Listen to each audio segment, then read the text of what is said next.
კიდევ ერთხელ მოგესალმებით, ჩემო კარგებო. უბრალოდ მინდა ერთი თემა იცოდეთ ძალიან კარგად. არავის არ გეგონოთ, რომ მე ქართულმა ოცნებამ არ დამაფასა, პირიქით ძალიან დიდი მადლობა ყველაფრისთვის, იმ ყურადღებისთვის, რაც ჩემს მიმართ გამოიჩინეს, რა შემოთავაზებაც მქონდა.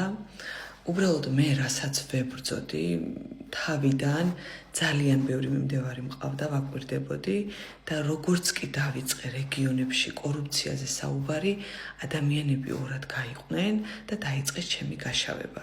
მე ზუსტად ვიცოდი, რა მოყვებოდა რეგიონიდან, რა პასუხი წავიდოდა, ამიტომ მე ამისთვის მზად ვიყავი.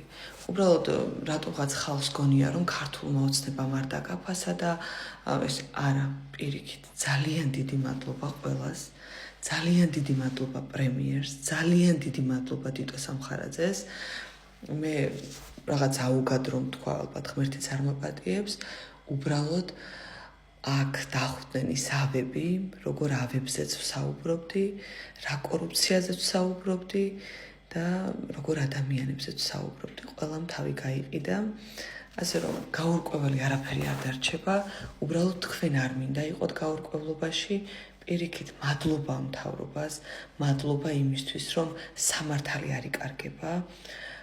უბრალოდ მთავარია იყო მართალი, შენს ქვეყანასთან იყო მართალი და რაღაც ინტრიგნებს არ ხლართავდე. ასე რომ ეს არ არის სააკაშვილის დრო, ვიღაცის პირადი ცხოვრებით იმანიპულირო, ვიღაც აშანტაჟო, შენ უნდა იცოდეს შენი საქმე, უნდა გიყვარდეს შენი ქვეყანა და არ უნდა უღალატო შენს ქვეყანას, არ უნდა იყო კორუფციაში და არ უნდა იყო ნაცებთან კოჰაბიტაციაში ცენტრალური ხელისუფლებისგან მალულად და პარტიისგან მალულად. ამიტომ მიყვარხართ, მადლობა ბატონ ბიძინა ივანიშვილს, მე 2012 წლიდან ქართული ოცნების ჯარისკაცი ვარ, ჩემი ოჯახი დეიდა ჩემი 2007 წლიდან აქციებზე დგას, ასე რომ ჩემს ნირს არაფერი არ შეცვლის.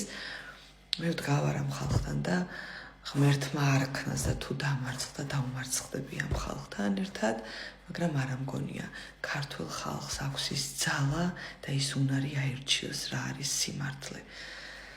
გამძლეობა ჩვენს ცენტრალურ ხელისუფლებას და ლიდერებს. ქართულ ოცნებას გაუმარჯოს.